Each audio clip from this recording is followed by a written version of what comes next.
So this is the beginning of a 10 to 14 day trip.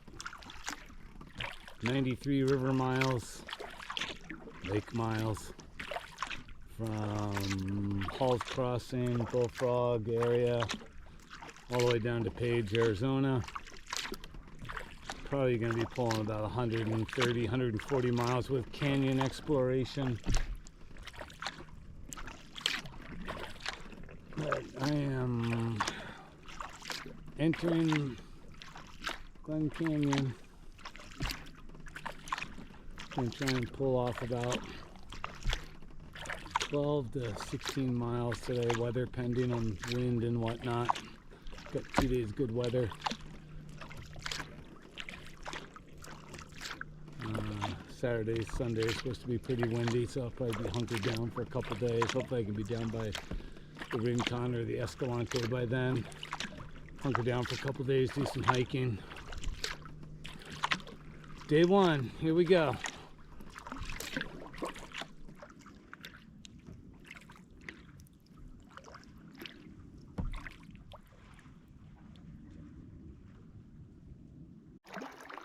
So I thought I'd take a second while I'm really getting down the canyon now to talk about water levels. I'm gonna spin around as I go here. You can see the bathtub ring. Right now we are 140 feet below full pool. We're currently at elevation, water elevation is how they measure it, 3,559 feet. And we're actually 1 foot different than last year. What, 2 years ago we were at 3520, all-time record low. Thought I'd kind of give you a gist of the canyon, because there are not many places to take out when you're down here. You better take out when you can, usually on the inward side of the big turns. You'll find a spot to take out, rest a little bit, keep going before the next big wall section. But it could be a while. I passed up the last spot, thought I'd keep going. I'm probably going to be a couple more miles till I can get out again. Hate to say it, but sometimes if you gotta pee, you're just gonna pee in your boat. Use your sponge to get it out, because it might be a while till you can take your boat out in a safe spot. I just thought, here's a little taste of down in the canyon. Maybe a takeout over on the left somewhere, but it's kind of fascinating because the water level, since it changes every year, it's different every time you come down here. One time the campsite above us, or that we camped out the year before, was 40 feet out of the water and couldn't get to it. Next year we came down here and it was 20 feet underwater. So you're constantly looking for different campsites. And they get kind of tough here when you're in the Navajo sandstone. When you get down to the water pocket fold and you get the Kayenta formation where it got uplifted, you get a little more ledgy rock to camp on. We got a few more miles here of these walls, and hope we'll get a spot on the next bend to get out. Happy paddling. Thought I'd get a close-up view of the mussels right here, caked on the walls and down deep in the water.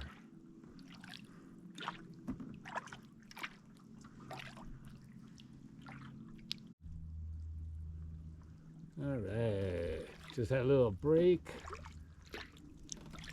coming up in this big channel. I gotta go for that point right there to cut the corner. Right over here is the entrance to Annie's Canyon. We've been in there before. So I'm gonna kind of cruise over towards the entrance of that and then just cut the corner of all these walls Let's see what we get. Making good time so far. Okay, across the main channel. Give a little turn in towards the entrance to Annie's.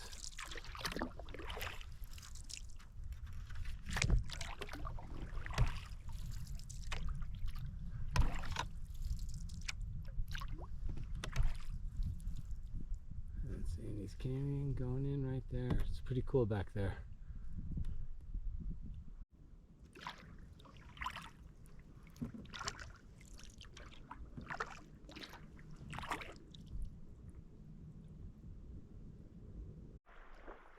So here's some decisions. I gotta go right through there and then to right under those walls. Can either hug this shoreline way over here on the right, which I'm gonna opt not to do. And I'm not gonna cut it either straight across, and instead I'm gonna over here towards that beach. Let's see what happens when I get to that point.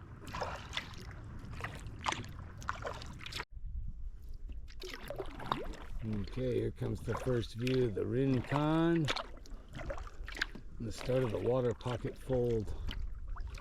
I think it's like 200 miles long, runs northwest, southeast. We're going to cross through it. Geology is going to change because right now we're in the Navajo sandstone.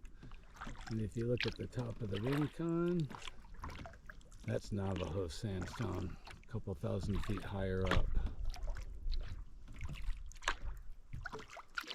And the Colorado River used to flow around the Rincon to the left.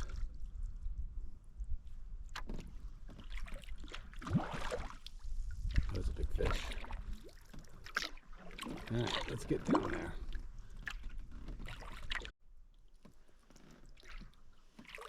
Also to the left, right where the fold begins coming out of the water, that's the entrance to Iceberg Canyon, which we're going to go up. It's a pretty cool canyon. There's some ruins up there. They're all fenced off from vandalism, but there's some cool ruins up there. Whew, god damn it, that was a big fish. Here we are going into Iceberg Canyon. See how there's wind coming out of here, or we're looking.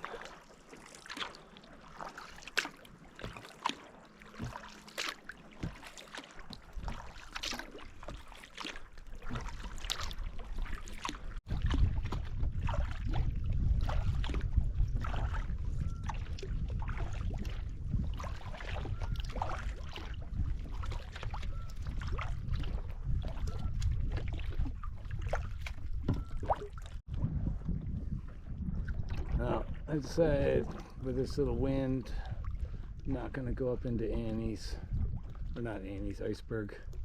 I've been up there before, and I've already been going about 5 hours, and I got maybe another hour to go, and I got to find a spot. So I'm going to make a turn out of Iceberg and go find my spot down by the Rincon.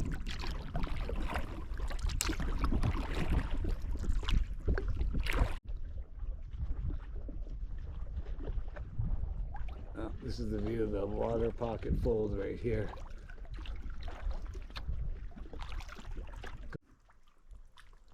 So back at the water pocket fold, you can see the Navajo sandstone getting uplifted, the Kayenta formation coming out.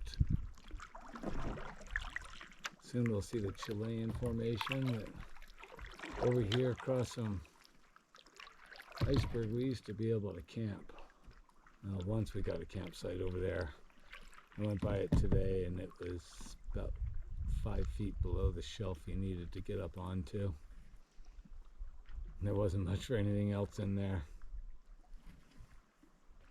So, onward. So here we are staring at the Rincon where the Colorado used to go left all the way around that and back out where those dunes are. And we're now looking at the Navajo sandstone a couple, about 2,000 feet up. Then we are then looking at the Kayenta formation. And then we get the Wingate sandstone. And soon we go around the corner tomorrow. Maybe over to the right, we'll start to see the Chinle formation. And all these formations in here make for totally different campsites and camping ability. So here we go. Well, after scoping around the Rincon here, I use binoculars to look for spots. Looks like we're gonna settle on this one right up in here. I got the Rincon just to the right here.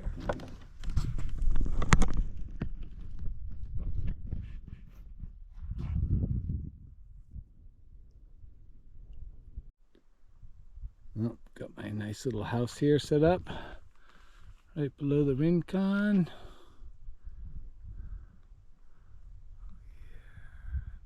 There we have the full moon, 2 days from full moon.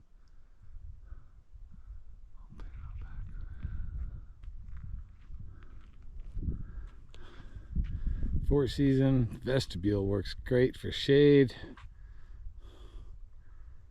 because I needed it today. It was like 90 looking down river.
Early morning on my way up the Rincon.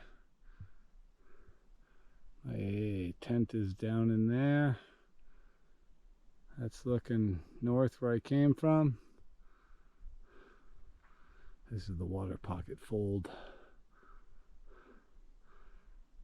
I gotta go about 10-12 miles that way to Escalante later today before 2 days of windstorm.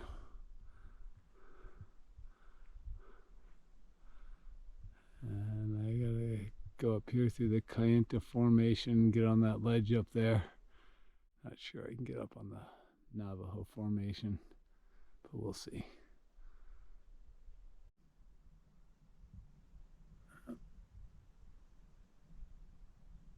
Here we are, almost on top of the Rincon.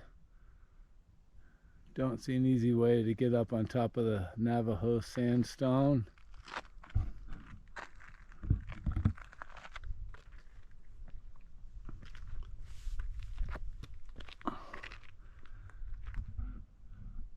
Which used to be at lake level, way down there looking north, where I came from yesterday. My tent is roughly right there.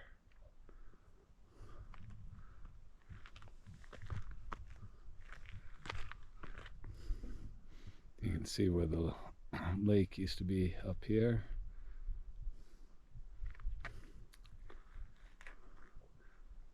bathroom for the boaters.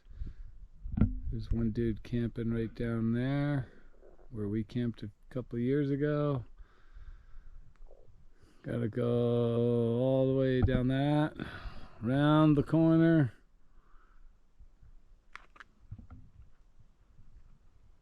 The Escalante today. Here's a view of Rincon Valley, sand dunes. River used to flow around here. And there's Navajo Mountain. I'll be on the other side of that in a few days. Time to head down. Alright, leaving Rincon, heading for the Escalante. Gonna go down the other side of the water pocket fold here, where the Navajo sandstone, everything will come back down to water level in a few miles. Maybe about 10 miles to Escalante. I gotta try and find a campsite over there. Get ready for the 2 windy days. I just got into some glass, so I thought I'd make a little turn backwards.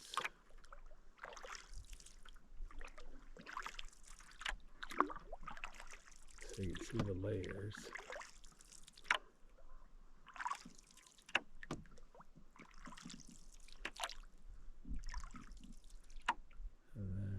View of the Rincon I just hiked up to.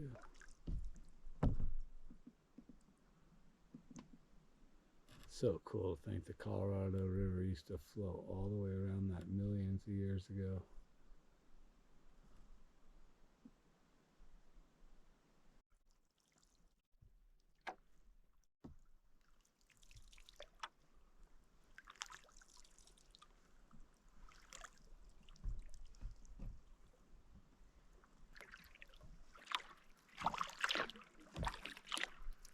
Every corner he come around has a new surprise.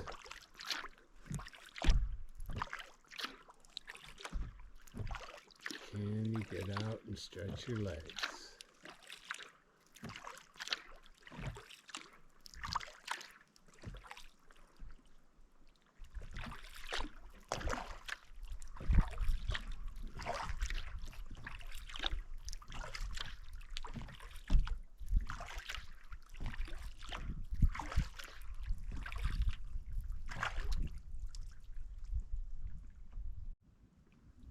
Alright, final stretch, the big wall that marks the entrance to the Escalante.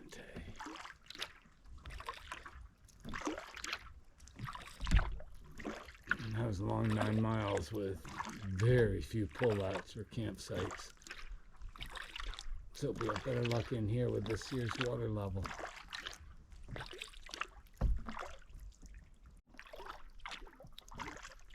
Okay, turn to the Escalante.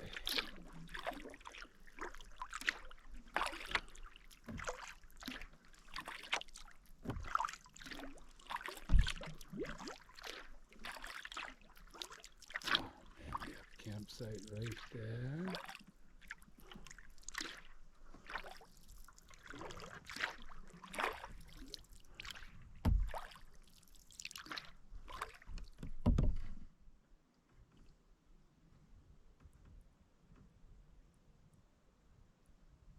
I think I'm gonna pull over right here, stretch the legs,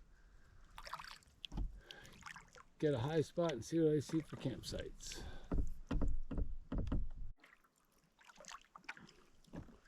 Well, I've opted to come into the Escalante and go for the spot we had last year. I believe we were here last year, just past Indian Creek. 50-mile canyon and Cathedral in the desert's right up there. So if it's nuke and wind for a couple days, had some shelter rather than being out by the main channel.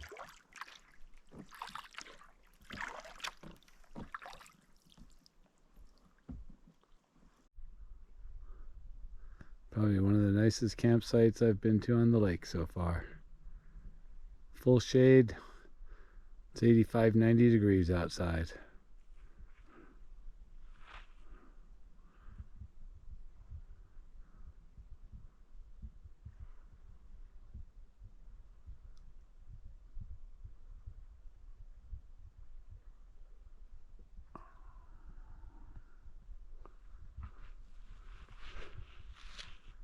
Gonna have a nice little fire tonight. Got some driftwood.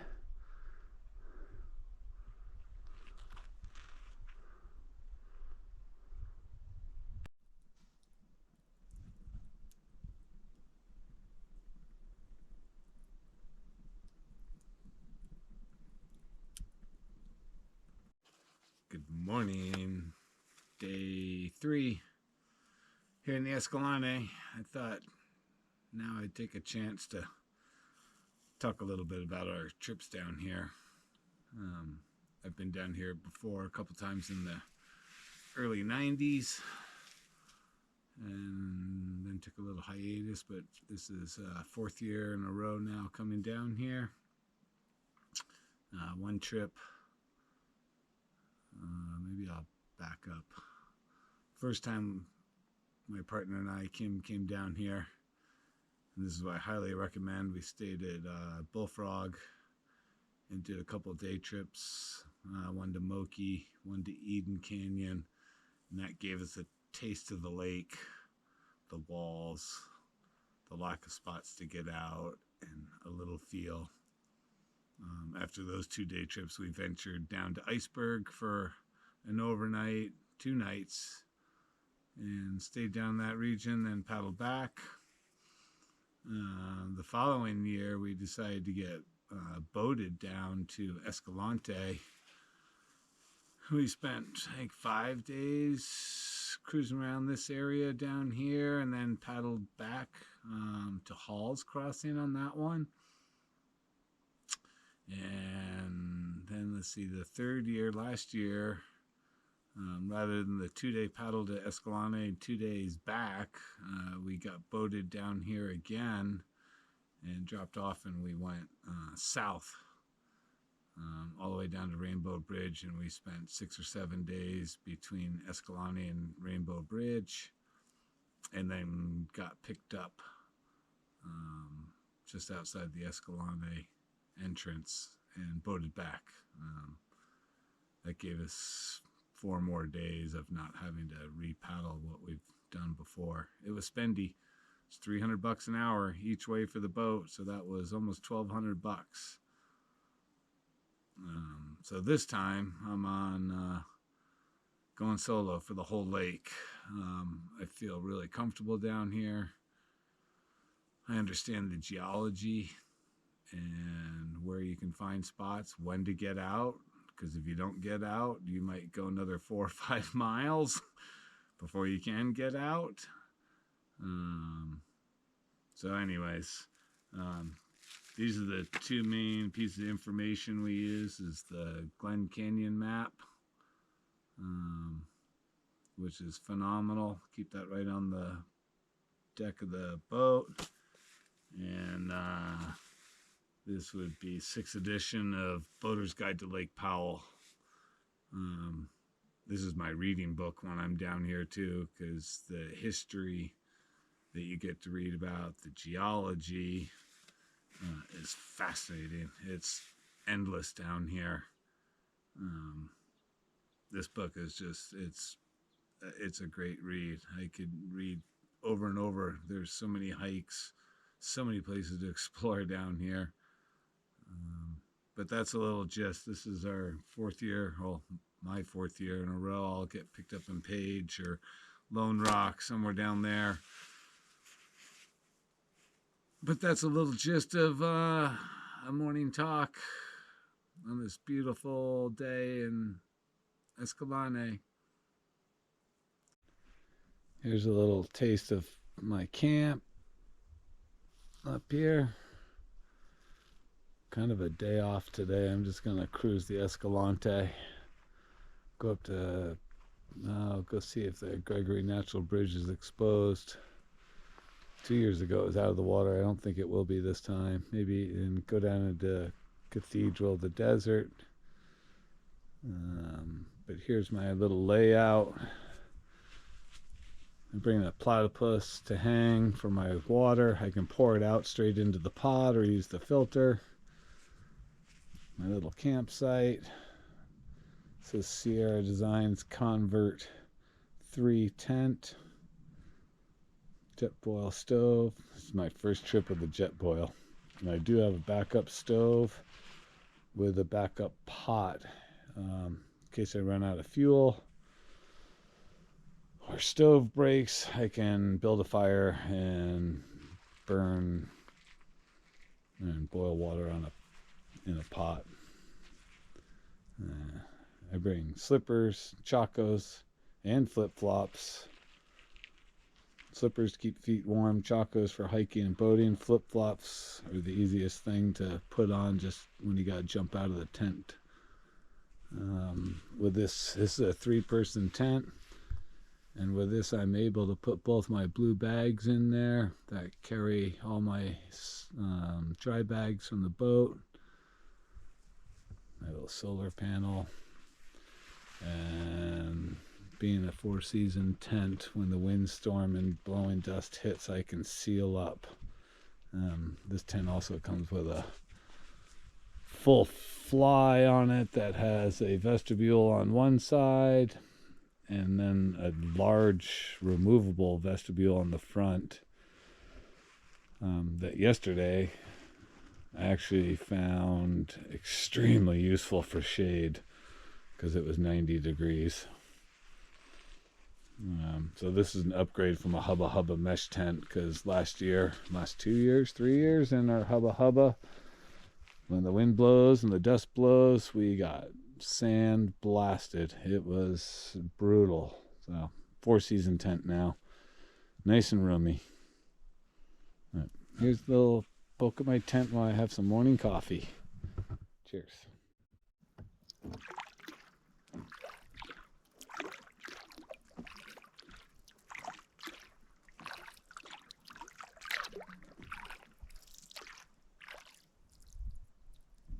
Side canyon to the Escalante.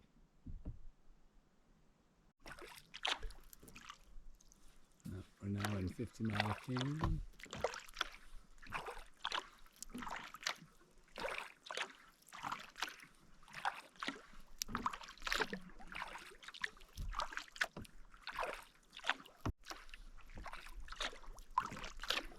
There's Gregory Natural Bridge.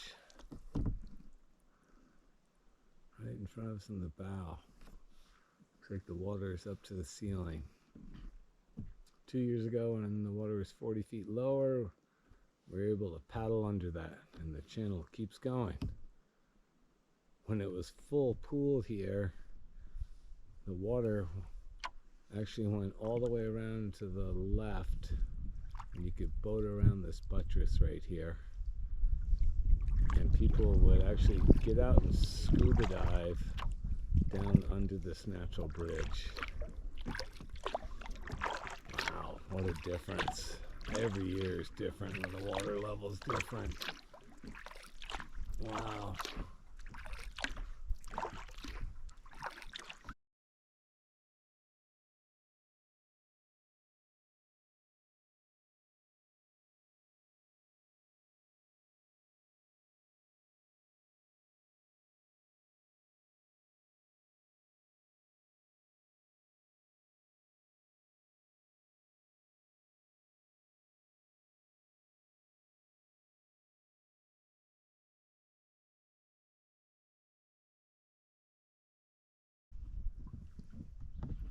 Super cool amphitheater up there.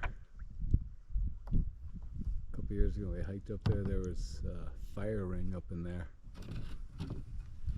from when the water level was way up there.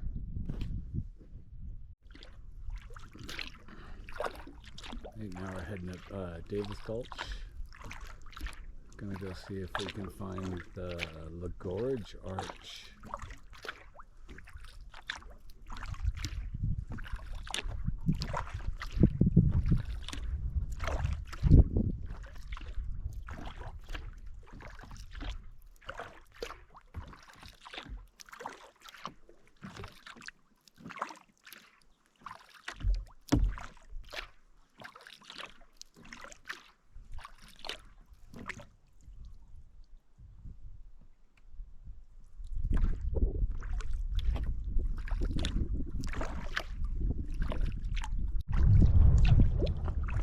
The end. A little taste of the mature vegetation, bigger trees that used to be in here.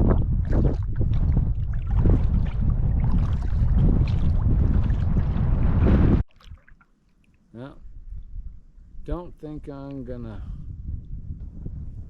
get out and go hike up there, because this whole delta right now, since the lake is dropping, maybe a week ago that was underwater, and it is just saturated mud, silt.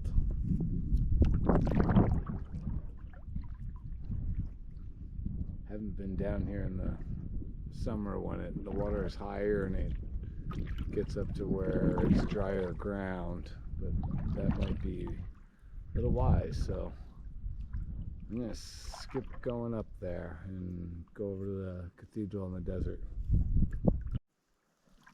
Well, I thought I'd tell you guys about my pig. You might see his ears in some other shots, but he rides up front looking at me. He's kind of my Wilson. I didn't really have room to take a volleyball, so I have a pig. I got eyes on me all the time.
So cool.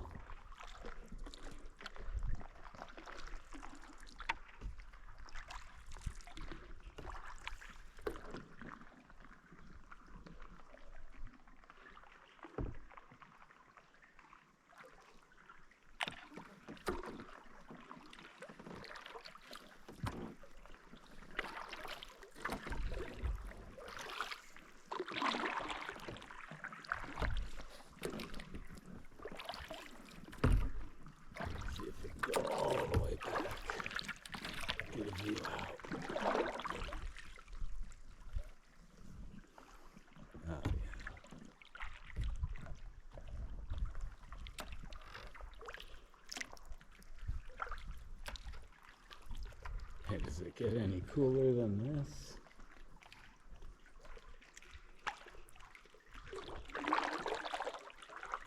When it was full cool, this was underwater.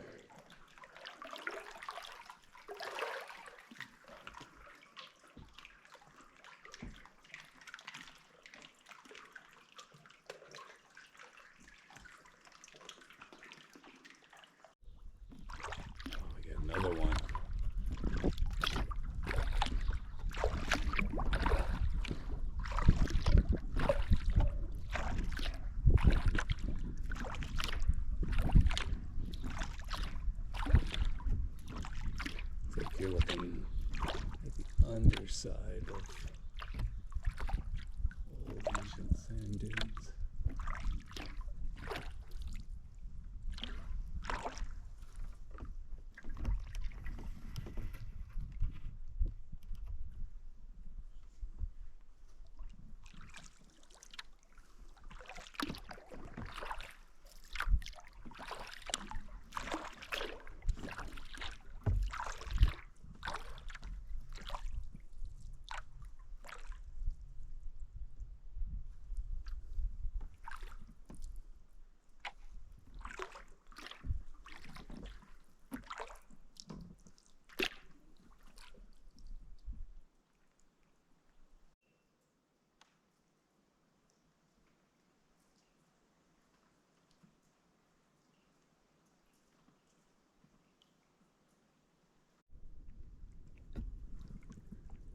See a nice beach, some shade, some sun, some soft sand.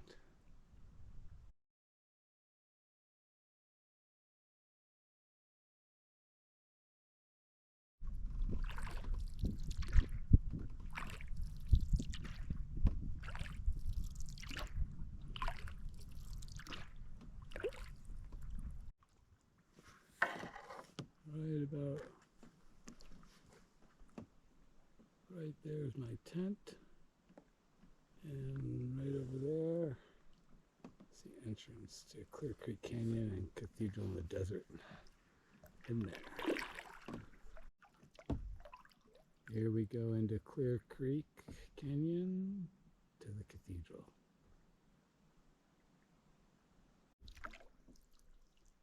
About halfway into Clear Creek Canyon.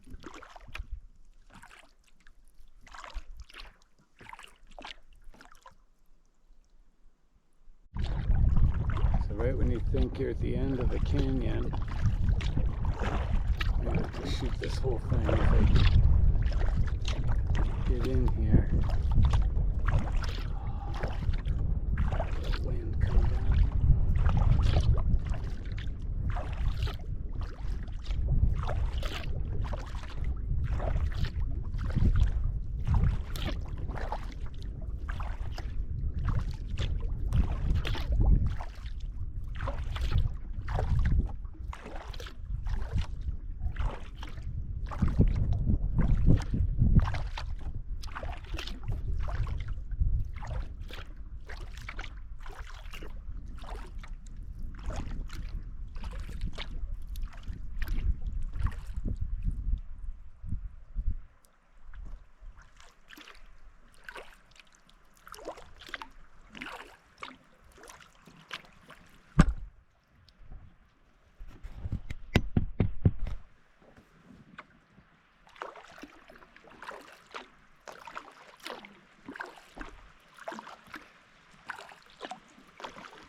Here we are, night number 3. Had a great day paddling up the Escalante, which is that way. Clear Creek Canyon's right here on the left where Cathedral in the Desert is. Awesome sunset right now. Got some bats flying around. There goes one. Nice little fire going. Well, day 4.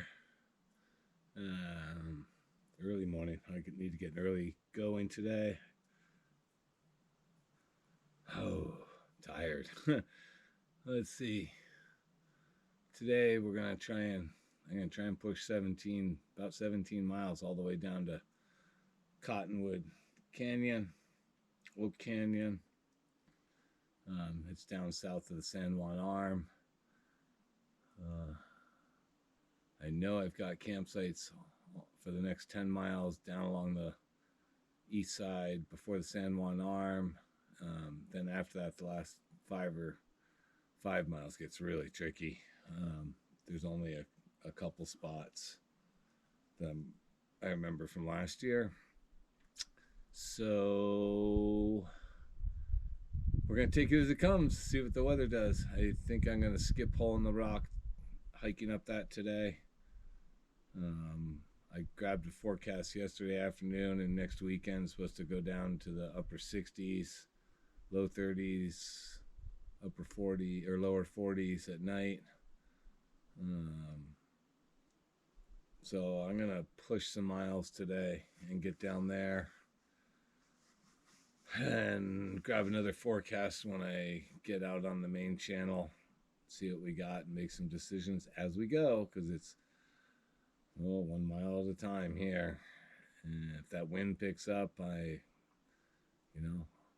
gotta have to make my decisions where I stop.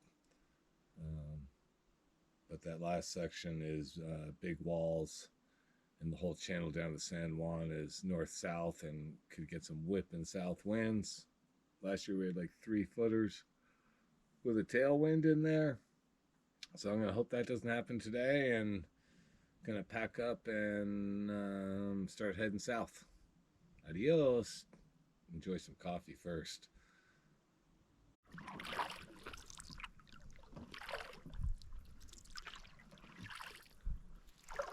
And to leave the Escalante.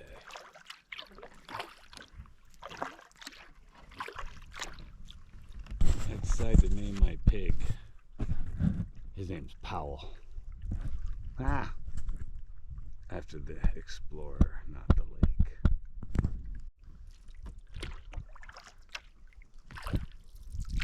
Now I'm in the main channel.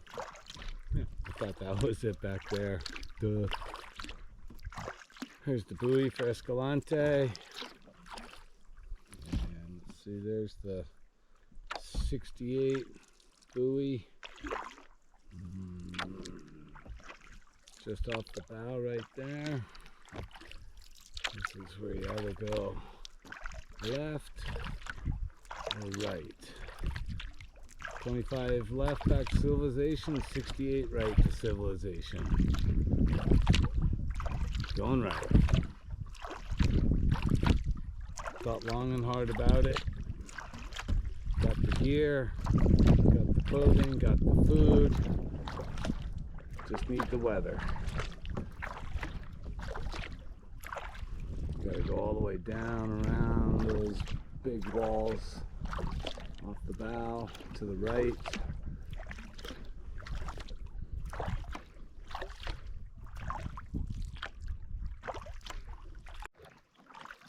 Okay, we're coming down into an area. It was 1860s, when maybe 1830s, can't remember. Party of 300 Mormons, 30 wagons, I think 1,000 head of cattle were coming from west of here. Instead of going down to Lee's Ferry to cross, they went off route, and they had to find a place to cross the river right here. So here we are at the Hole in the Rock Road. Hole in the Rock. The Hole in the Rock Road is right up there. You can drive to almost that spot from Escalante through the Grand Staircase. That's where the Mormon party spent 6 months trying to come down through that, building roads, lowering the wagons. They even brought wood from Escalante down here to build a ferry across the river. And once they came across, they came through here and went that way towards Bluff, Utah. That's Register Rock right there. There's actually signs. If you go up through there, you'll find writings on the rock and the old trail road that they took eastward.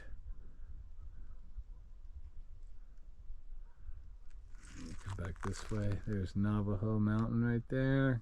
Gonna go all the way down around that.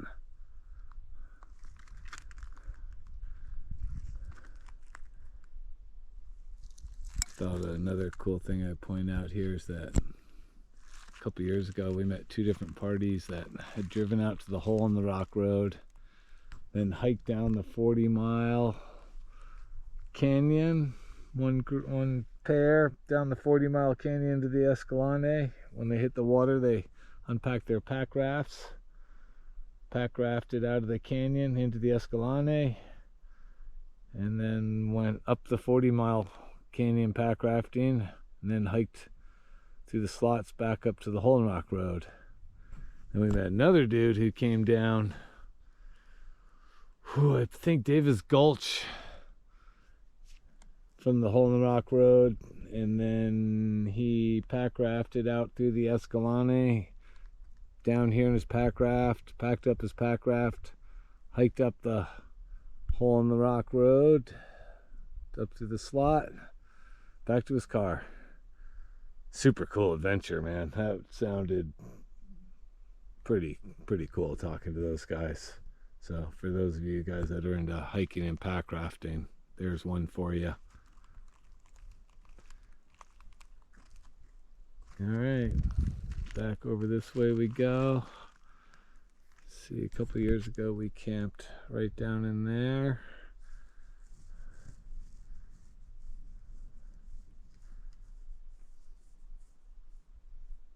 I've gotta go quite a ways still. Thank God I got glass right now. Just picked up a forecast while I was here. It's gonna cool down Friday and Saturday. 10-20% chance of a little rain, but the winds are not forecasted, which is good news. So, all right, off we go. Down around a few more bends. All right, as we leave the Hole in the Rock, little geology change here. Right now, we're in the Kayenta sandstone, which is ledgy and provides good camping spots. But as you can see on the left and on the right, the Navajo sandstone's way up above us, and the Kayenta is now above the high water mark in front of us. And on the right here, you can start to see the Wingate sandstone coming up.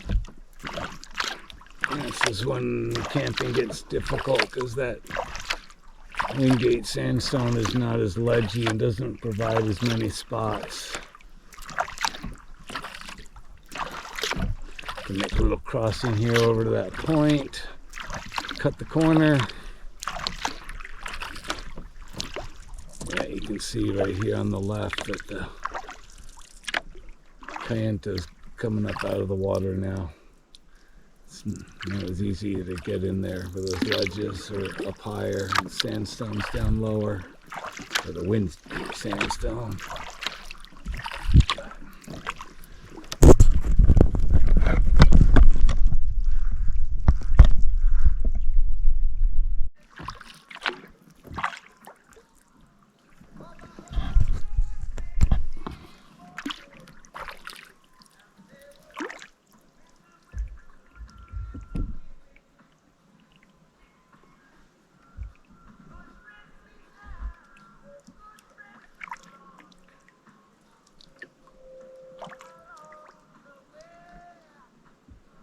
love glass.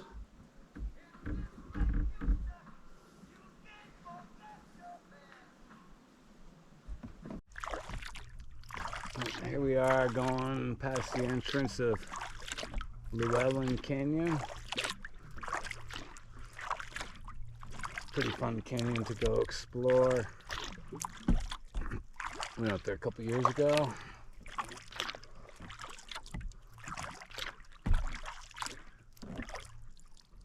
So you can see the white buoy. A lot of the main canyons have these white buoys to mark them. But it goes back up in there.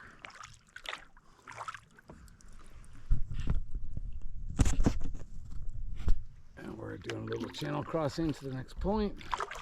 You can see the Kayenta sandstone formation is coming back down to water level. Always changes.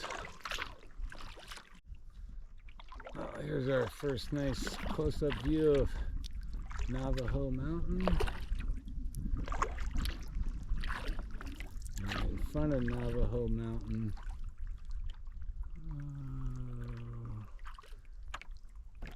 right back in there is the San Juan River. Pretty soon around this corner we're going to meet up with the San Juan. Used to flow into the Colorado. And boy, the book says there's a lot of campsites down in this section before the San Juan.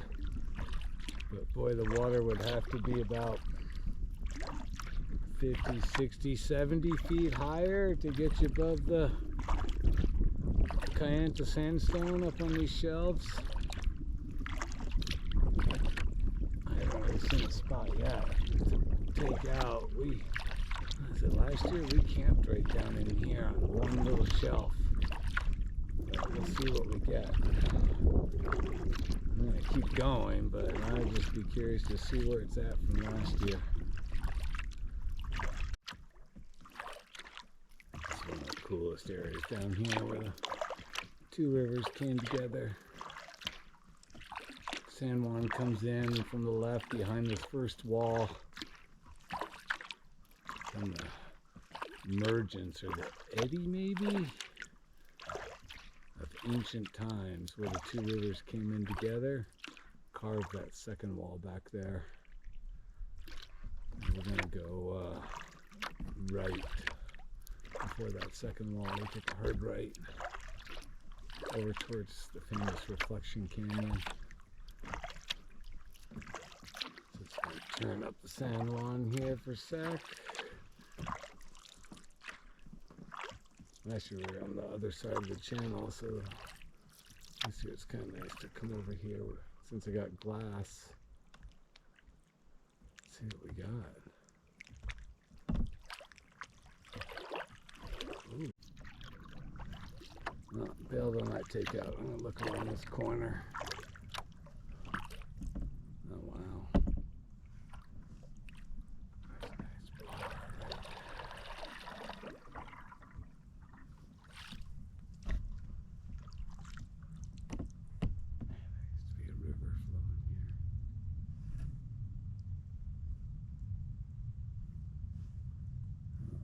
Go up to that one.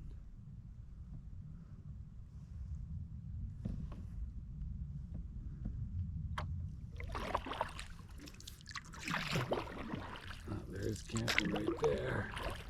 That's good to know. Right at the mouth.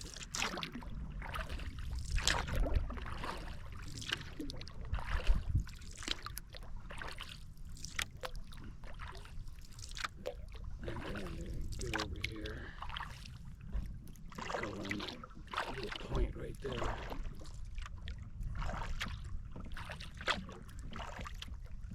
It's just fascinating to think two rivers used to be just roaring through here.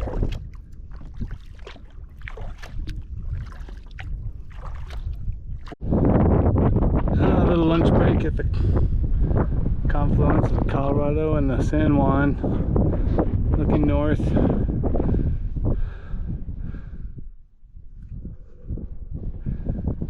There's the San Juan, it goes about 50 miles up. One of my bucket list things too is to float the San Juan River into Lake Powell and go all the way down.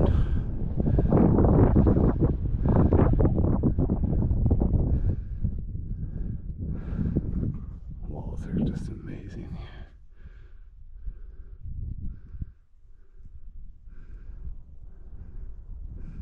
And I believe Reflection Canyon's right up here on the right.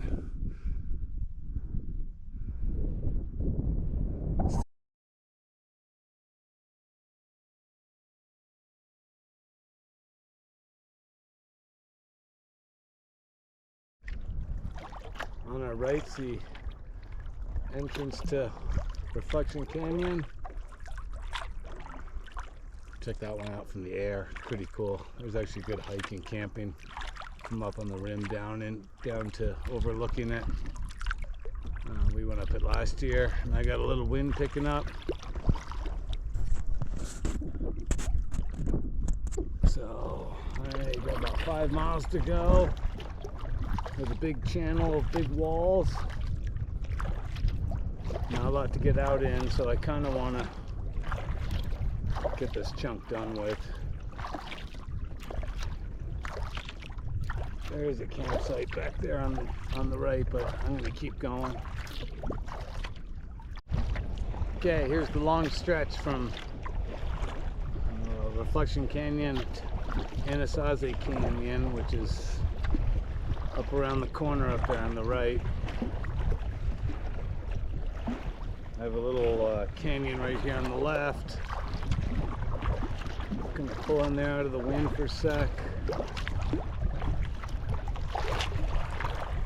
can see there's a little wind now. This ain't bad. Last year we had like 3 to 4 foot waves in here. And there's nowhere to get out.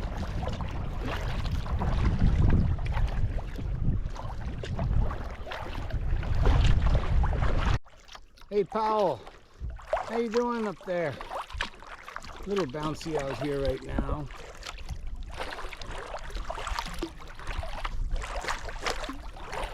Not bad.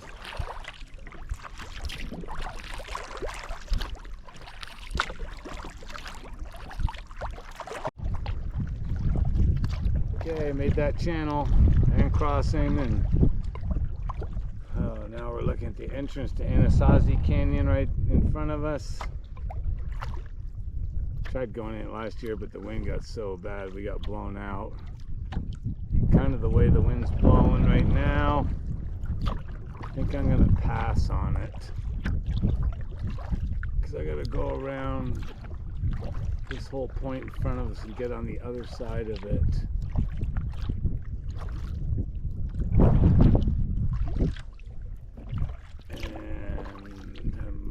Maybe almost 6 hours into the day of paddling. I know I'm gonna have wind around the corner too, so I think I'm gonna pass. Check out that. Look at the geology here, it's insane. Alright, let's finish this day out and get to the beach site. Okay, Antelope's behind me. Every corner is where the wind's the tightest. But check out these walls.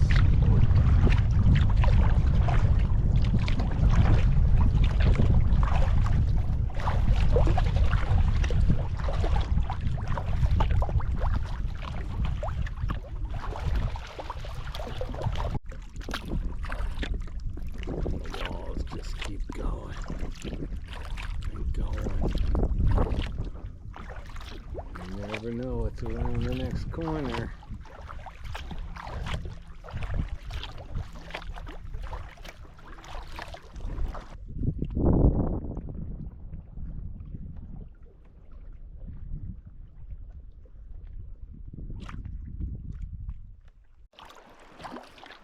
Okay, doing sneaker route to the beach site we discovered last year. Navajo Mountain right there.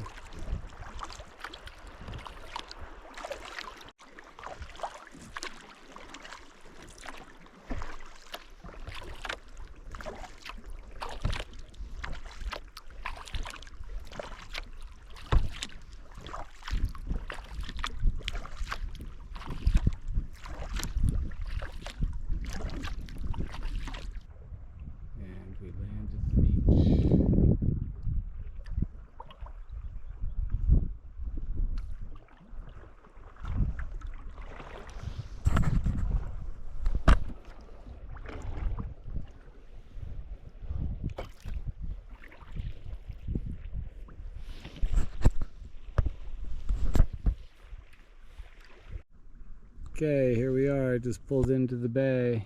Navajo Mountain's right up there. All Navajo sandstone here.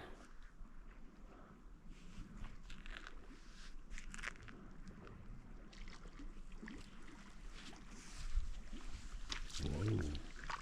On the water. Here's the boat. Could have come in right here, but then I'd be on the wavy side. Mikasa. Came in from over here on the right. Tomorrow we go south. Gonna go up on the hill and check out the panoramic. Here's where we came from. Down in this little cove. There's our campsite right there.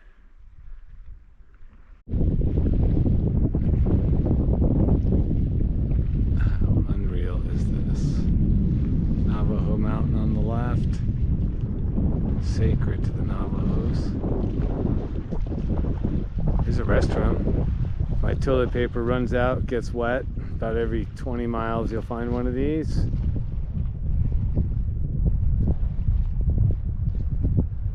Looking down canyon.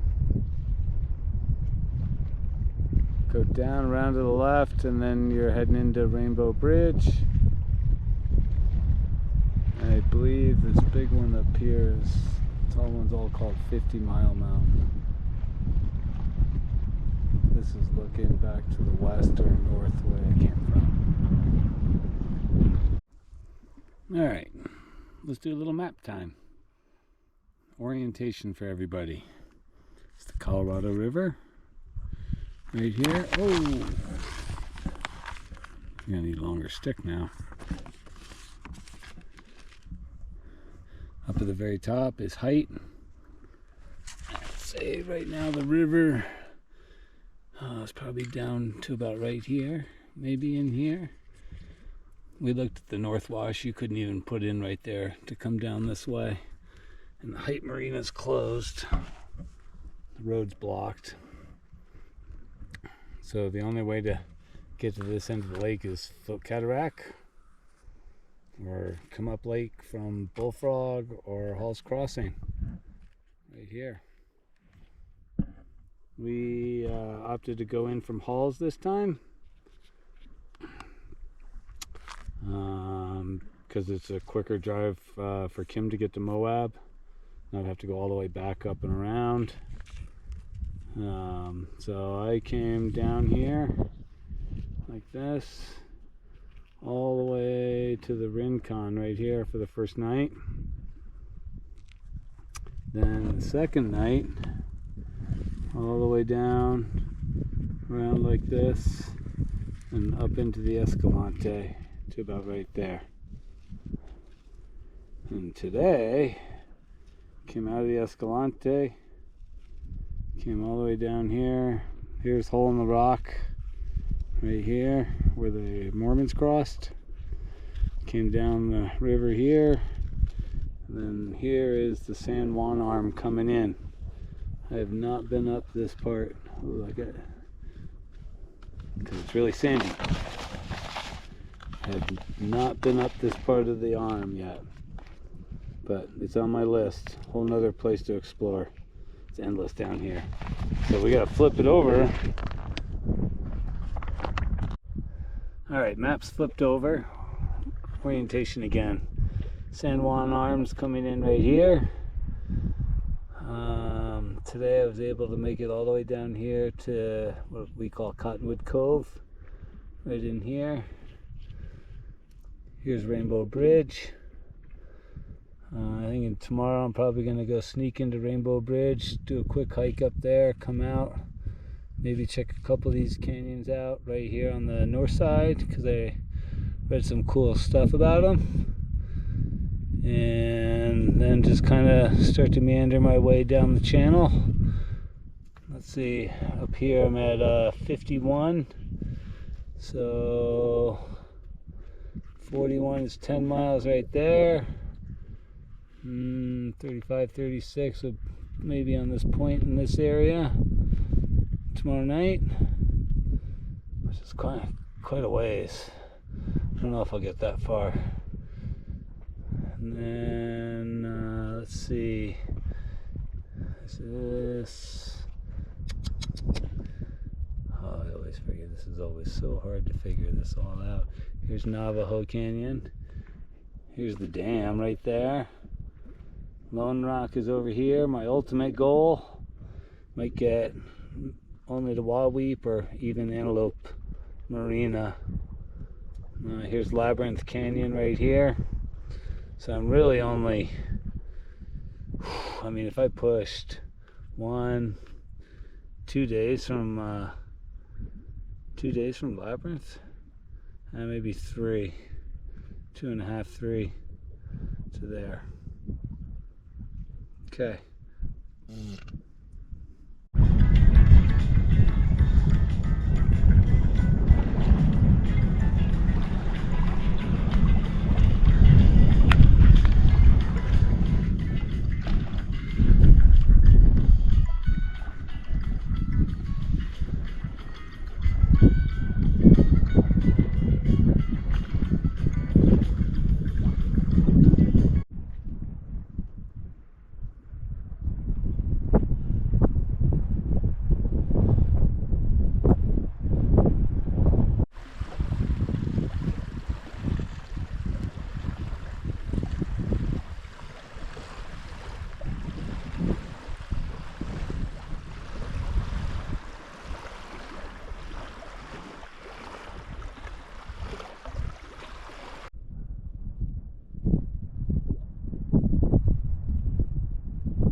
Well, it's Monday morning, just went up on top.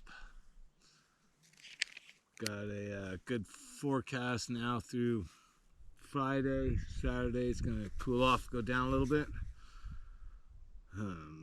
So I think I'm going to push for Rainbow Bridge today, do a quick hike up into there, then come out, and there's Cascade Canyon and Carmel Canyon that are across the main channel from Rainbow Bridge and Forbidden Canyon. Gonna go slip into those real quick. Read they're barely boat width wide. It's probably gonna be pretty short too because of the water's so low compared to what the book has them at. And then I'm gonna head down towards Dangling Rope Marina. I'll probably cross back over the main channel somewhere in there. And my goal is like the Wetherill Canyon area today, which is about mile marker 40, so it's only 10 miles. But I'm going to take an hour or two up at Rainbow Bridge to get in there and hike up and come out. And then I got 40 miles left, which would be like 3 days. Probably finish me out just at the end of the week in time.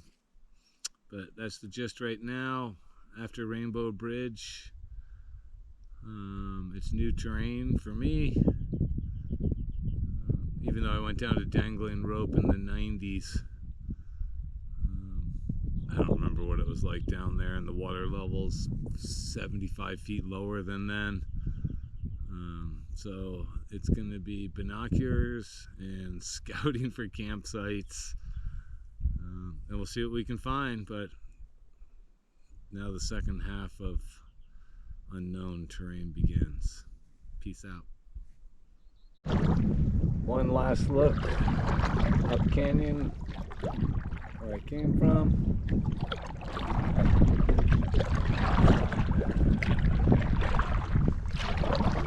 Turn, down we go.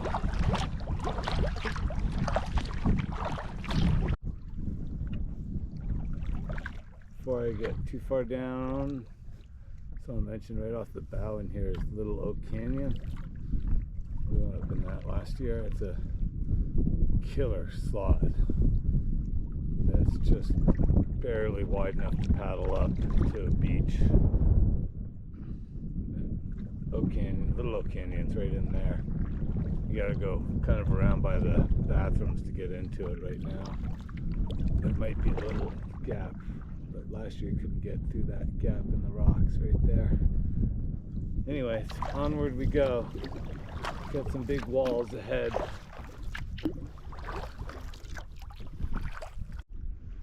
Okay, up around the first bend, and in front of me is the entrance to Forbidden Canyon, which is pretty freaking cool. And Rainbow Bridge.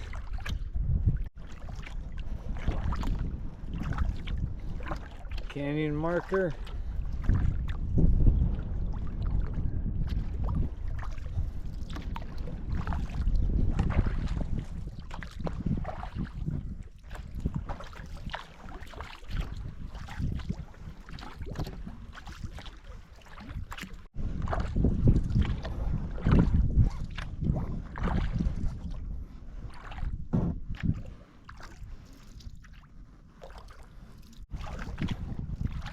Okay, this is where Forbidden Canyon goes up to the right. That's another day of exploration. And we are going left. Go up to the arch.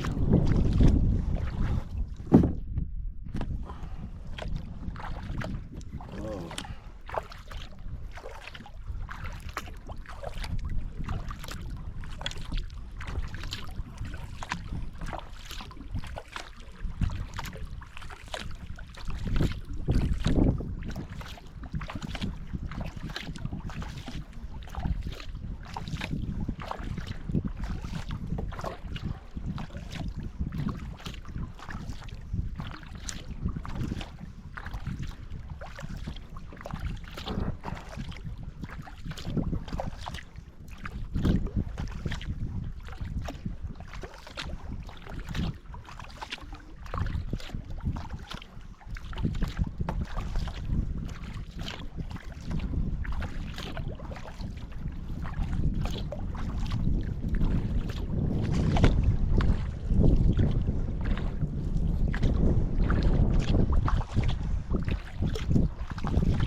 Okay, here we go. The floating dock and restrooms where they bring all the tourists in.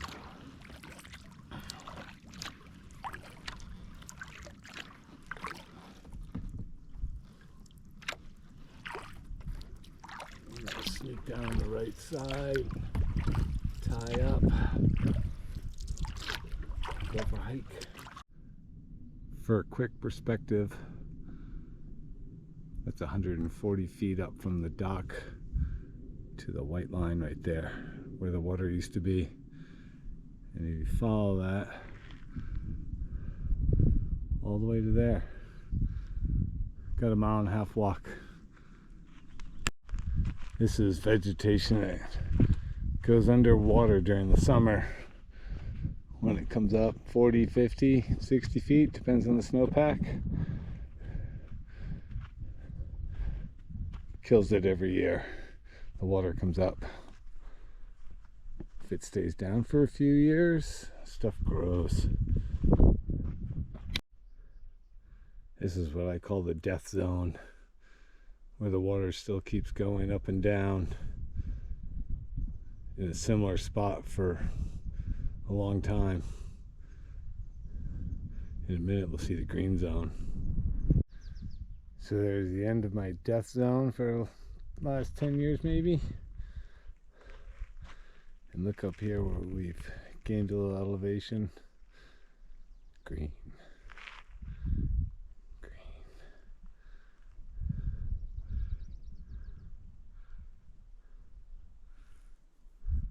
This used to be underwater. We haven't gotten to the high water mark yet.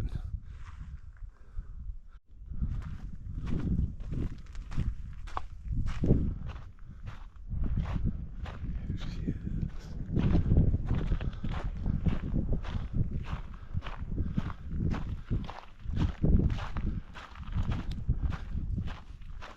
So the dock, so the tour boat used to be way up here.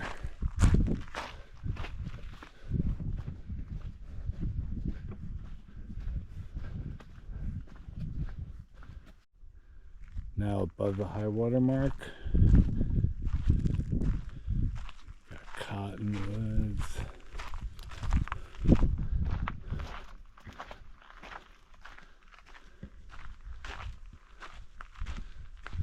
Water.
So in the mid-80s, when Lake Powell's had a full pool, is that 83 or 86, I believe. He used to be able to boat right underneath here.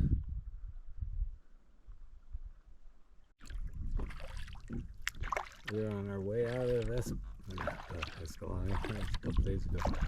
We are on our way out of Glen Canyon, heading for the main channel and south. We shall see what we got for wind out there. When you stop and play in detour like this, you sacrifice a possible good water and then wind in the afternoon, but we will see.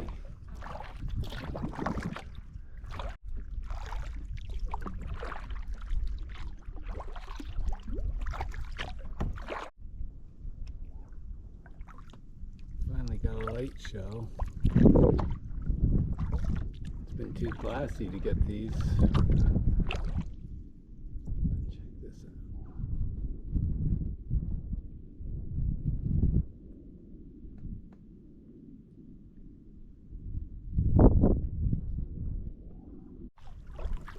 Okay, coming out of Forbidden Canyon. Right is where I came from. Left is where I gotta go. Gonna get a little taste. I'm really hoping we still got northwest wind to get me down this. Because it is just sandstone to the water. I'm gonna go across to the other side and so around those gray rocks. Wind will push me a little bit.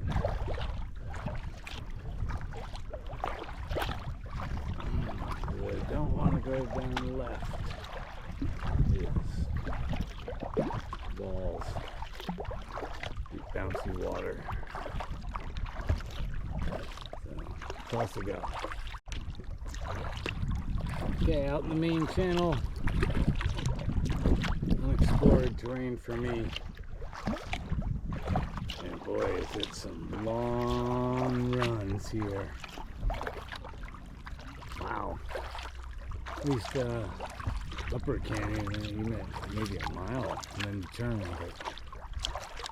But now I gotta look at those mountains down there. Spend an hour or two or three till I get to me. Let's talk about waves in Lake Powell. There's like 10, maybe 15 mile an hour wind from behind me. But the waves here come from every direction. We just bounce off the rocks. We're going left, right.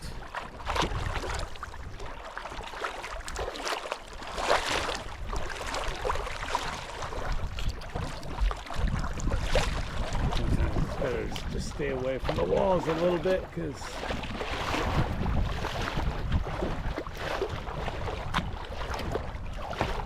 there's still a lot of energy there from them bouncing.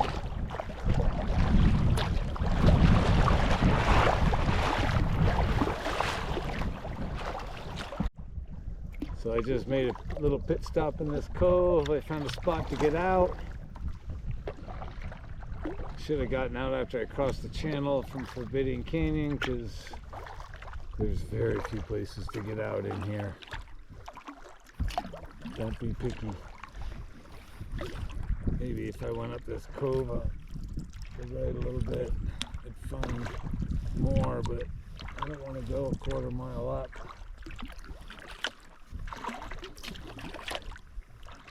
There's another canyon coming out on the left, but I gotta go on the other side of that whole plateau around that. Dangling rope marinas on the right up here a little bit, what's left of it. There's no fuel station, no food.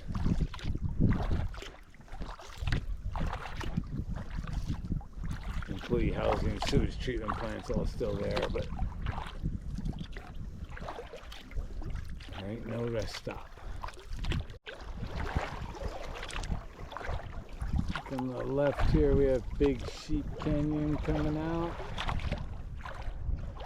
Still Navajo sandstone right to the water.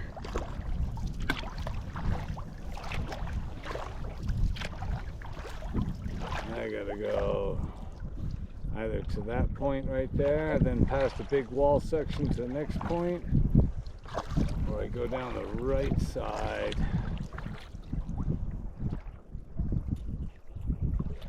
and then cross again. But I got tailwind right now, which is really nice. So I think I'm gonna go right across the channel to that point. If I gotta go back across, I go back across.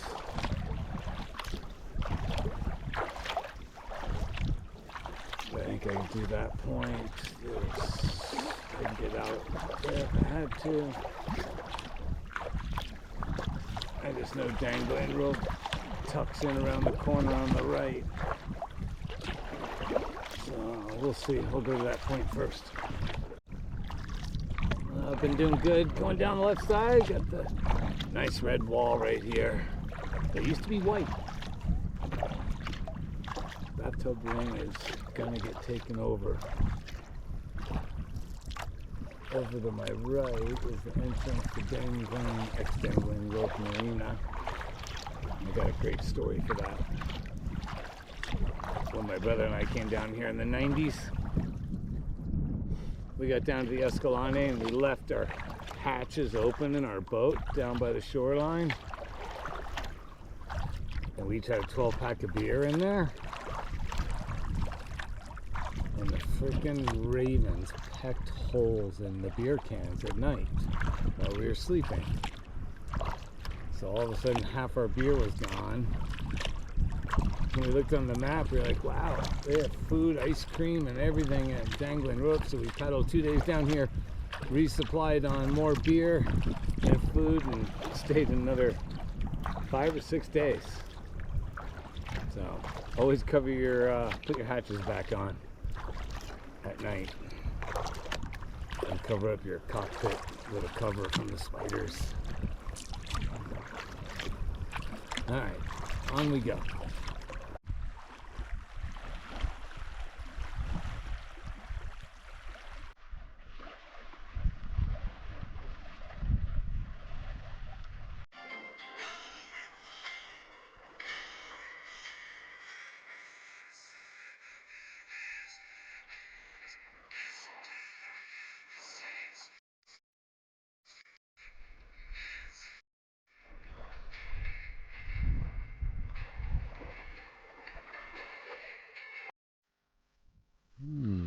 Good morning, everybody. Day 6. Got a good 2-day forecast of 80s. And then things are going to change. Dropping 20 degrees and wind. So, yesterday we were right here. Came down here, went up to the arch. Came back out. Came down here. And now I'm camped right in here. Here's the end goal. Buoy 40, which means 30 miles to Antelope. And get much bigger water. They're saying southwest winds coming up in a couple days, like Thursday, Friday, which are going to come this way, right on me. Llewellyn Gulch is, Labyrinth Canyon is my last night right here, because then I'm 1 day paddle back. On my GPS, I mapped this as like 15 miles if I can straight line most of this. I'm not sure about how much water is right here, if I have to come all the way around these, or if I can do some straight lining. But my goal is to make it to here today, but when I straight line map it, it's only 15 miles to Labyrinth.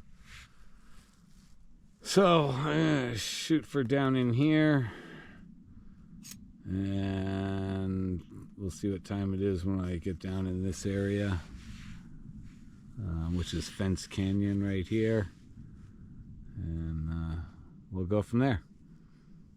Nice glassy water right now, so I'm gonna get going and make the best of it. Cheers. Oh, by the way, there's Powell hanging out on the boat over there. He's ready to go.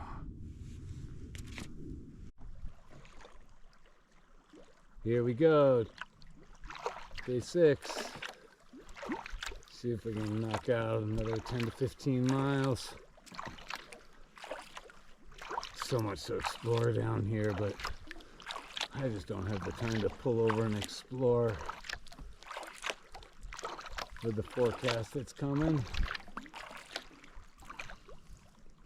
Kind of like to be out before it drops 20 something degrees and rain. Across the channel to the next point.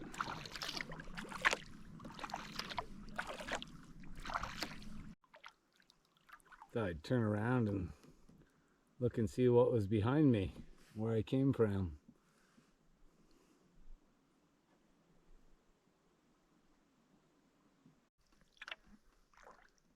So I gotta go that way around this point. But then I kind of want to show you how big the water is here.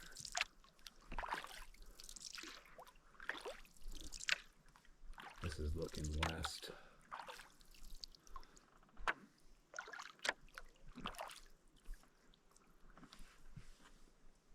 The lake goes way up that way.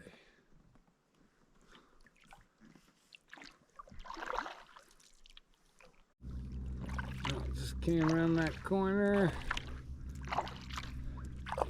About buoy 36. I don't see any. I believe that's Gregory Butte up in front of us there. Maybe? Not really sure. Rocky Point. Up around buoy 28. And the entrance to the Cascade Bay on the west side of the lake to the right. And I got a long run here. I'm gonna kind of hug the shore because when you're by the shore, things go by you faster than when you're out in the middle. A little breeze picking up, but still pretty good.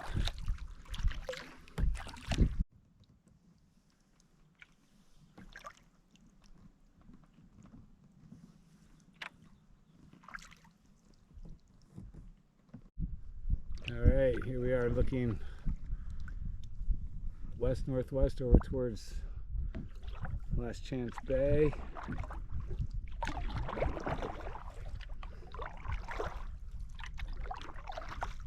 Rocky Point.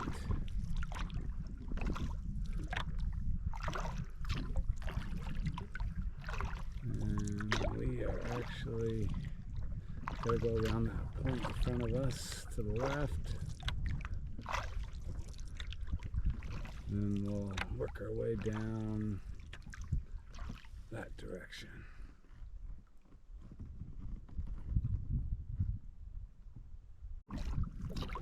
Well, I thought I had to go left, but apparently this is Gregory Butte.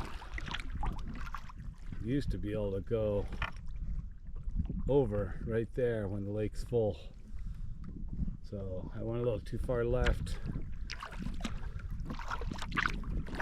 Now I gotta go up around this thing, Gregory Butte, and then back down to the south. Oh well, at least I didn't come all the way across, straight across Last Chance, because it's pretty big, and if I got wind, it would have been ugly. So, you live and learn down here. The map shows high water, and it's low. Okay, here's a view up Last Chance Bay. Big water. And we are now gonna turn left around Gregory Butte.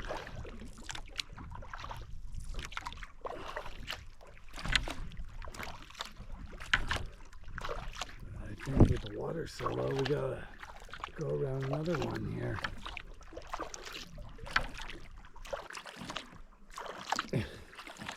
Here's a nice view going around Gooseneck Point, which I believe is still the Navajo sandstone right here, but can't really see it. But over on my left, it's all dipping down to the west. So as you look east, it's coming up, and behind me, it's dipping down and disappearing under what I believe is the Page sandstone. Trying to learn all my geology down here.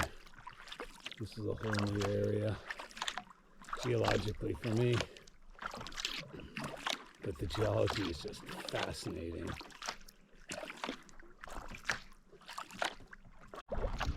Okay, in front of me is actually the tip of Gooseneck Point. I just took my binoculars out. I can see a green buoy over to my left. But I'm gonna risk and see if the water's high enough to get through right here. It's a nice beach site right there. And if I can't get through here, I learned at 35-60 it's too low. Alright, took my binoculars out and looked over there and can't get through.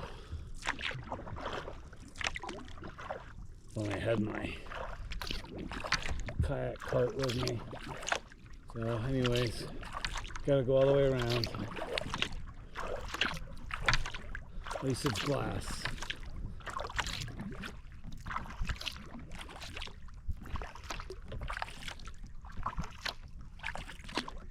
And I'm gonna make Labyrinth Canyon today. Whatever those buoy markers or mileage markers are not correct, because 9, 10, 11, 12, I'm 3 hours into it.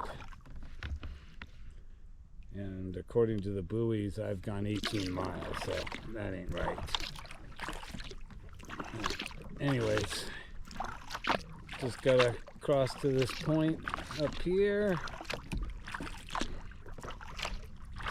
And then we're going to go left around the point and then down to Labyrinth.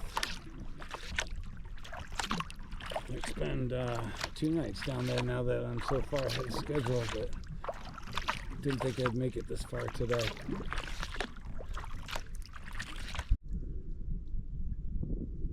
Well, I thought I was kind of going a little left of bow right here. And I thought that was Alstrom in front of us. It's not. That's Dominique Butte. So I'm going all the way around that. Pulled my binoculars out and I saw another buoy right there. And then way up here I saw another red buoy. Trying not to pull the GPS out too much and save battery. So here we go. Got a little breeze coming. I'll see how we hang in here. Alright, here we go. I believe on the left is Padre Butte. And the map in high water says there's a channel through there. And out here to the right is Padre Bay.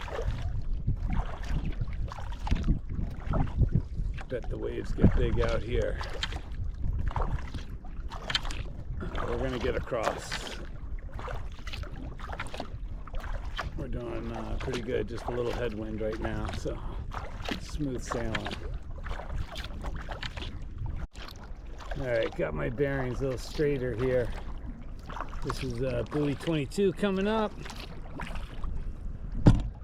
That's Padre Butte right there. The map shows you can go between the Butte on the left and Padre on the right if the water's high enough. So we're gonna find that out in a second.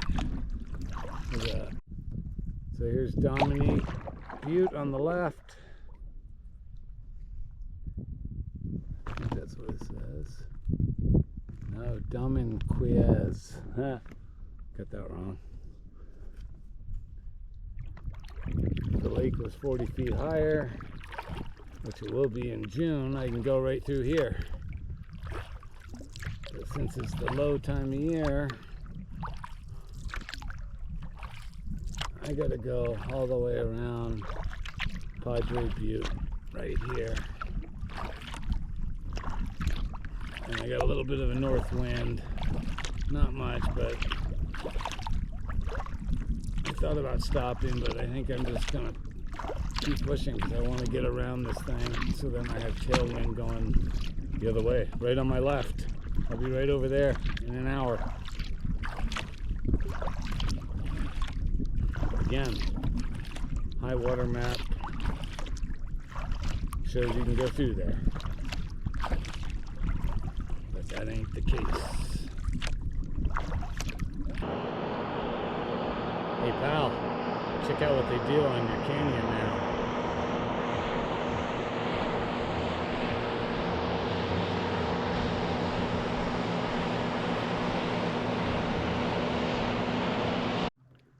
Okay, we got a little channel here that's getting us through Padre Butte a little quicker.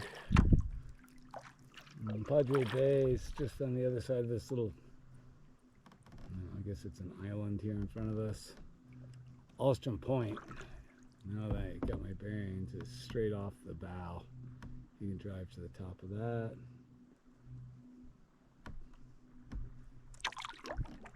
It's getting a little flatter. And that might be down towards the Pariah, down that way.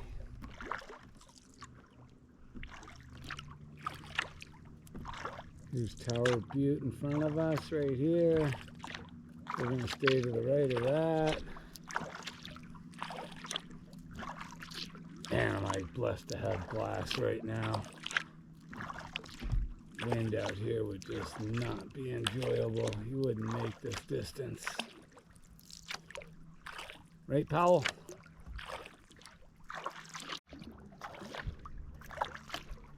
Okay. Tower Butte. Straight off the bow. And the entrance to Labyrinth should be right up in that area.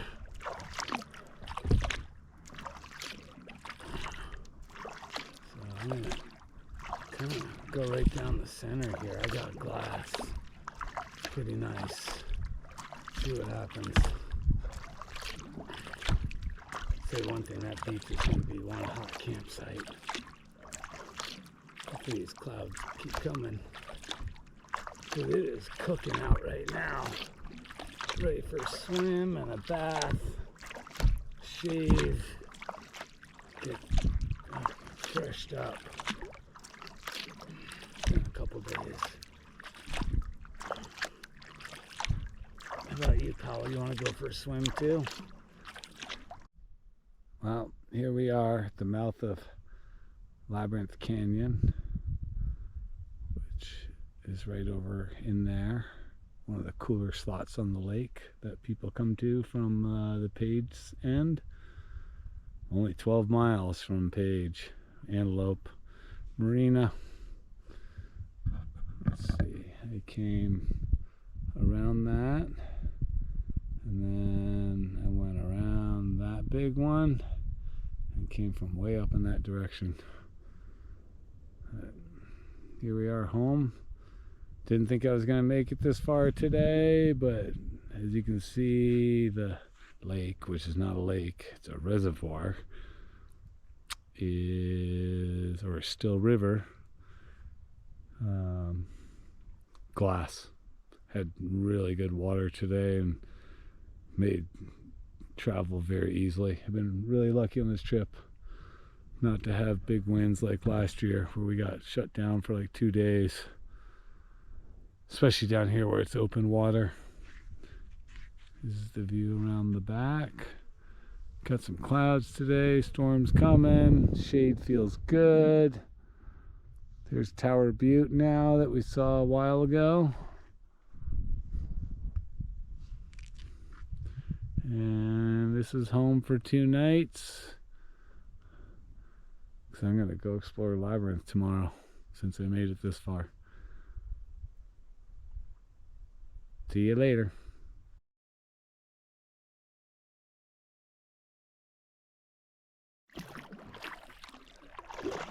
Well, here we are on I don't know, day 6 or 7. And I'm going to head into Labyrinth Canyon. Been on my bucket list on the south end for a while. Gonna head in there for a quick little jaunt, and then most likely go back and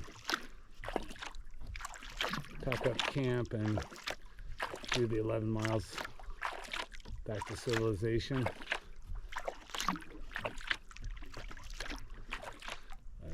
That all depends on what the wind's doing when I get out of here. Tomorrow is supposed to be a really strong wind, so I think I'm going to get out today, but gotta stay open-minded. Heading in. Paddlers in Canyon. That'd be me.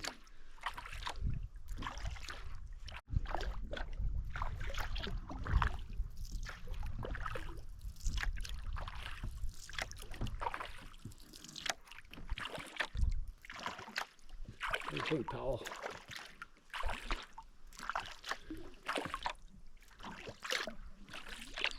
Did you come up this one when you explored Glen Canyon?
above the saturated mud. Going in.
So I just came out of the slot in there, and it keeps going. Can't take a high view of it.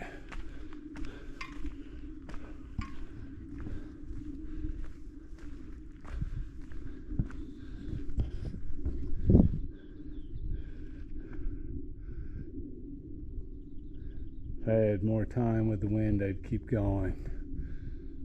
Freaking cool.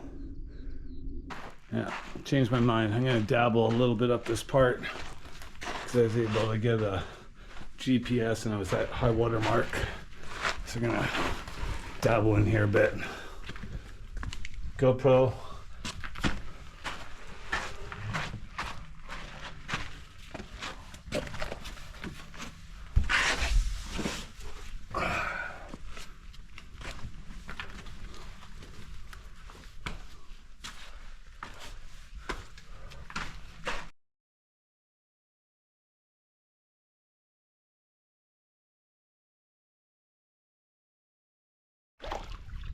Alright, final day out.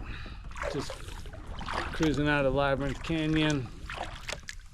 Heading back to my campsite to pack stuff up and do the last 11 miles out.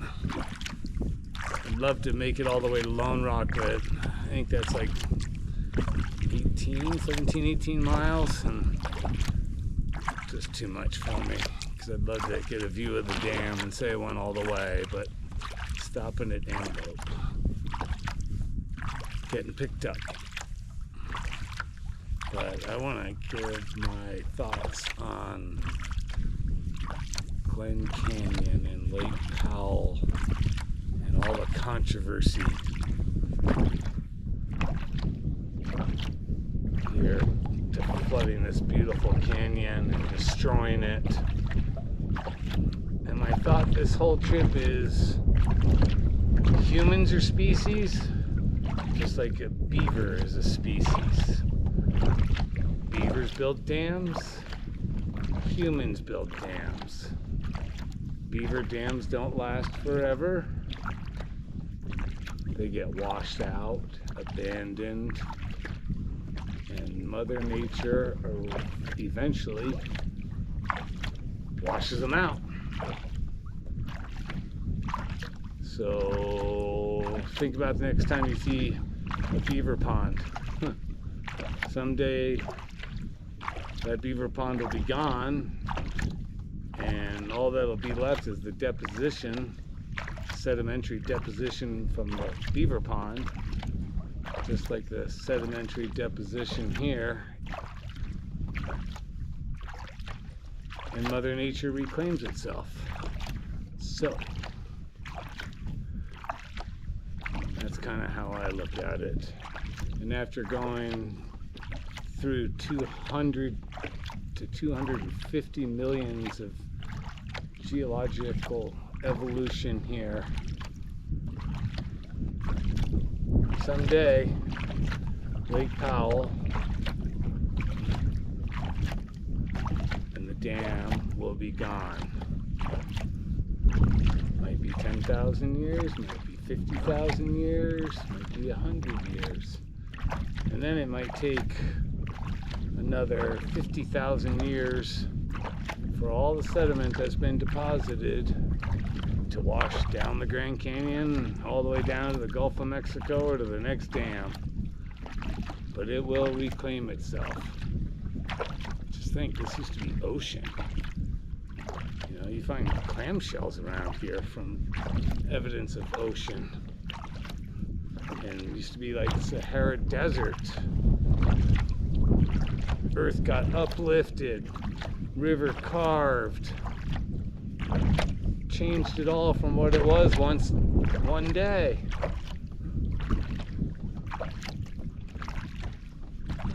So the only thing I do hope for is that Glen Canyon never and Lake Powell never go dead pool, where the water can't flow down the Colorado. I do hope human species prevents that from happening. But someday this could be an ocean again. Someday it could be mountains like the Rockies. Someday the magma could come up again and push the crust up like it did to Navajo Mountain. I think of it in the long term. It's a beautiful place right now, and I'm glad I get to enjoy it like this. It feels special to be able to get to do this sea kayak. Anyways, that's my thoughts on Glen Canyon, Lake Powell, and the dam. Adios. Well, we are backing away from the last campsite, mouth of Labyrinth. Heading out into Motorboat Central. Man, they're whipping around here today.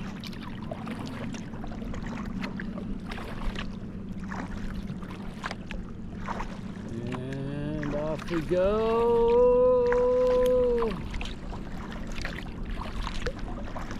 Down here to the north a little bit, and then we turn into the main channel, which is probably going to be waves just bouncing off the walls from all directions from the power boats, but we'll see. Gosh, it's awesome down here, man. I could live down in here.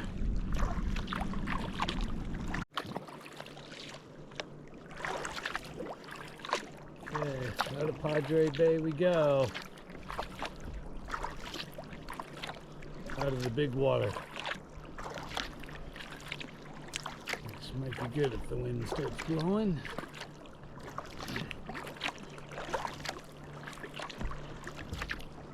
And down the main channel we go till we get to Warm Creek Bay and another bend. See you then. You never know when you get around the corner. This channel is way wider than the ones up north. And boys, it's going to take a while for the big walls in the distance to get next to me.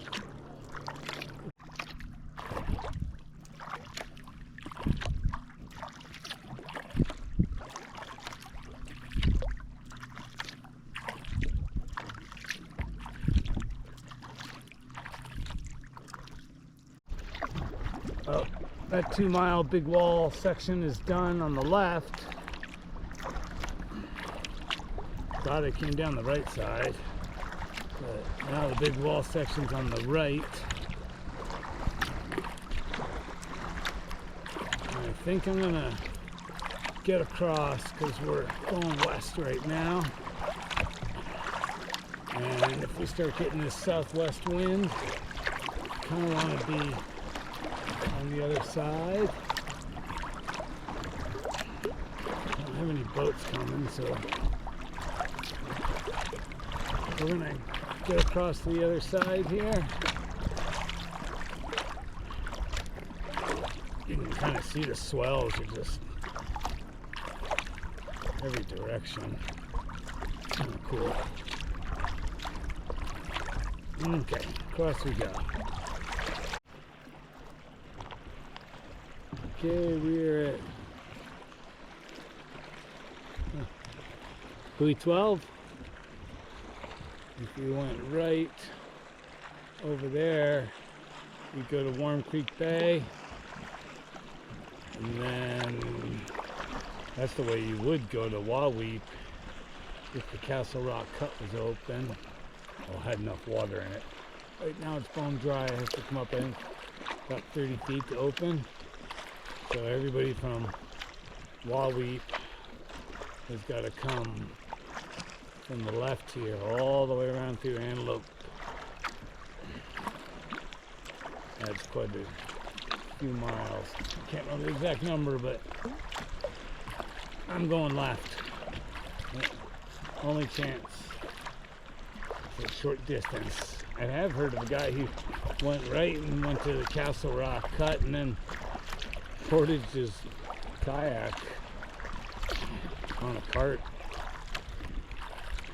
and then made it to Waweep, but that ain't happening. So we're going left. Hopefully we can find a little spot to get out. There haven't been many. More big walls.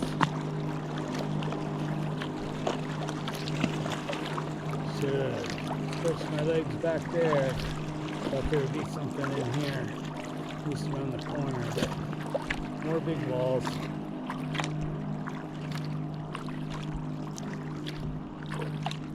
At least it's kind of glassy. No wind. Alright, we're coming down the main channel. Up here on the left is Navajo Canyons coming in.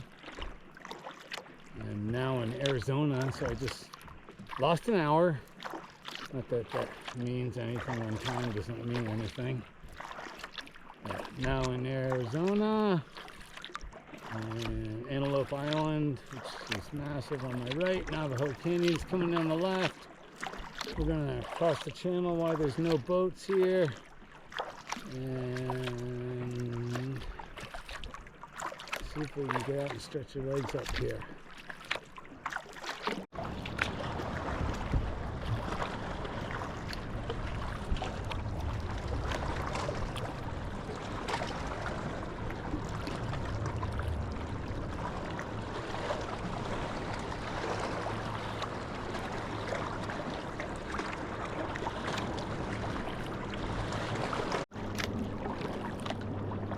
So there is no wind.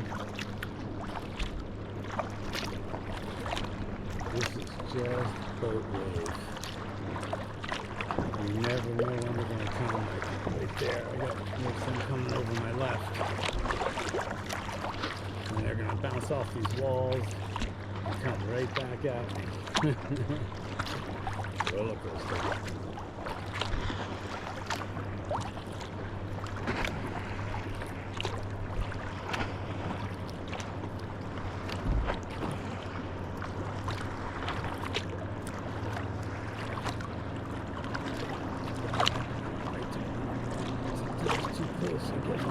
Boom.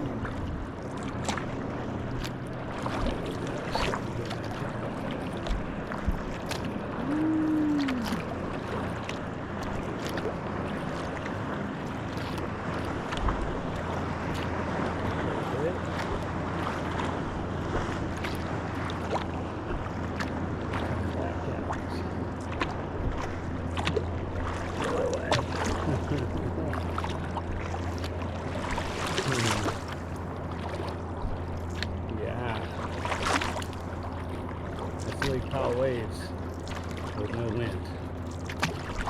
Sometimes I don't like being by the walls.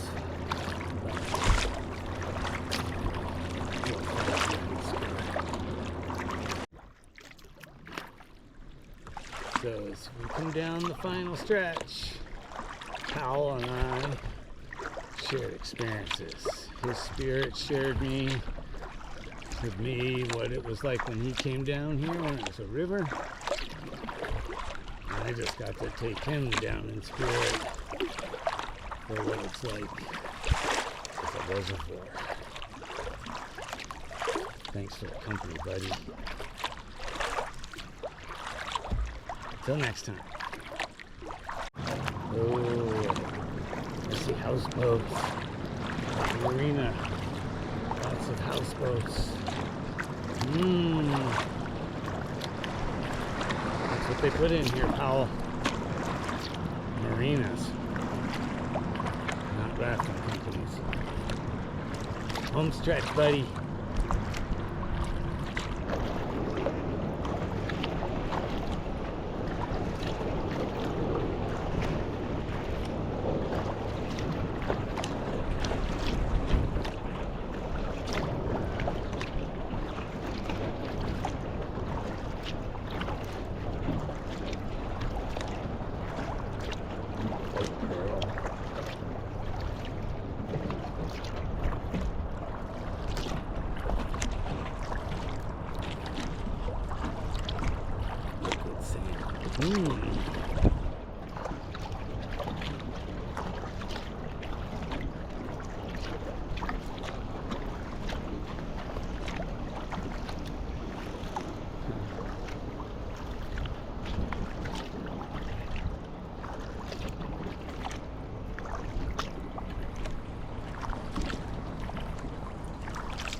I'm done. I'm done.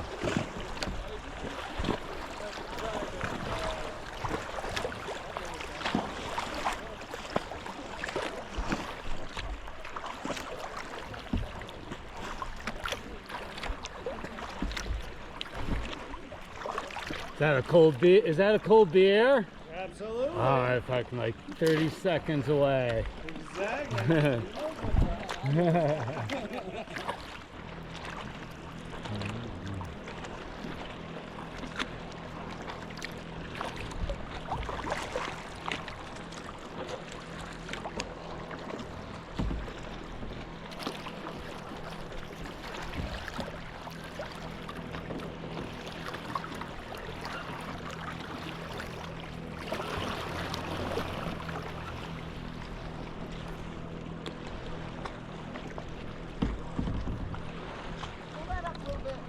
Mission complete.